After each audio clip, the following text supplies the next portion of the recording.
बिस्मिल्लाहिर्रहमानिर्रहीम। मैं हूं मलिक मोहम्मद अली। प्रोग्राम बात से बात मलिक मोहम्मद अली के साथ। महरंग बलोच लांगू कौन है और उन्होंने किसके कहने पर और किन के अशारों पर बलूचिस्तान में यकजहती कमेटी तश्कील दी और फिर एहतजाज के हवाले से उन्होंने लोगों को साथ मिलाना शुरू कर दिया। आज के प्रोग्राम में इस मौजू पर बात होगी। और प्यारे दोस्तों, जिन दोस्तों ने अभी तक हमारे चैनल को सब्सक्राइब नहीं किया, प्राय मेहरबानी वो हमारे चैनल को सब्सक्राइब भी करें, लाइक भी करें और शेयर भी करें। महरंग बलोच लांगू ये कौन है, इसके पीछे कौन है और बलूचिस्तान के अंदर जो अब के हालात हैं उसमें इनका क्या किरदार है, खुलकर बात होगी। प्यारे दोस्तों, बलूचिस्तान का जो मसला है वो आज का मसला नहीं है। बहुत अरसा से बलूचिस्तान के इश्यूज मौजूद हैं और इन इश्यूज पर बड़े बड़े सरदार, बलूचिस्तान पर राज करने वाले सरदारों ने हमेशा पाकिस्तान से मारात ली हैं और अवाम के अंदर जो एक वहां का जो कल्चर मौजूद है,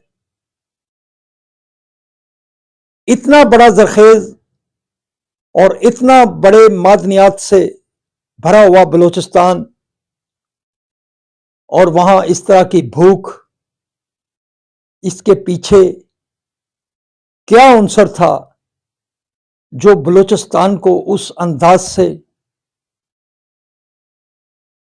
बेहतर सूबा बनाने के हवाले से उनके सरदारों ने ऐसे कोई इकदामात नहीं उठाए जिसकी वजह से वहां फिर महरंग बलोच लांगू जैसे लोग पैदा हुए जो पाकिस्तान को अदम इस्तेहकाम की तरफ ले जाने में अपना किरदार अदा कर रहे हैं। महरंग बलोच लांगू 1993 में अब्दुल गफ्फार लांगू के घर में पैदा हुई और अब्दुल गफ्फार लांगू जो था उसकी सरगर्मियां भी पाकिस्तान के खिलाफ ही जा रही थी, बल्कि उनके मुतल्लिक बड़ी ही मुतजाद राय मौजूद है कि वो BLA का बड़ा ही अहम आदमी था और BLA के अंदरूनी इख्तलाफात के बायस ही वो मौत की भींट चढ़ा। लेकिन लांगू खानदान इसको किसी और के खाते में डालने की कोशिश रहा। बहरहाल ये तो हकीकत है कि अब्दुल गफ्फार लांगू जो था उसकी सरगर्मियां इंतहाई मशकूक थीं और फिर 2009 में महरंग बलोच ने बोलान मेडिकल कॉलेज में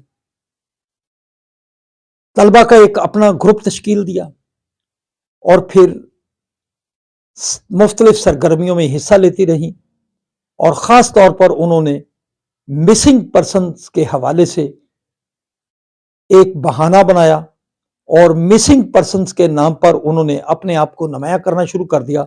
और फिर 2011 के अंदर महरंग बलोच लांगू को गैर मुल्की पहचान मिली और वो इससे और आगे निकलती चली गई और अब की जो सूरत हाल है, फिर उसने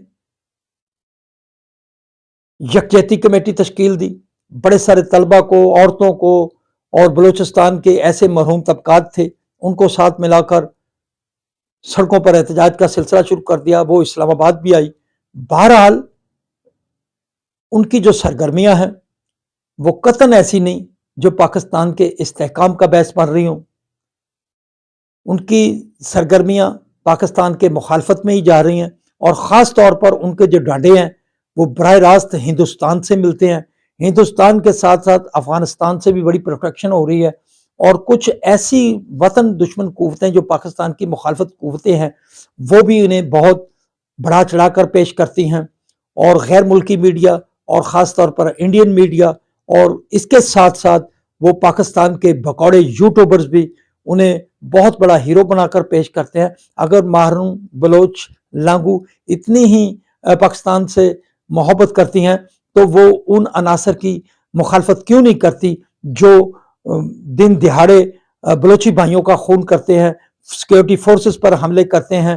तो महरंग बलोच के जबान से कभी इस हवाले से मजम्मत नहीं निकलती। बहरहाल कौम के सामने ऐसे जो चेहरे हैं वो आने चाहिए।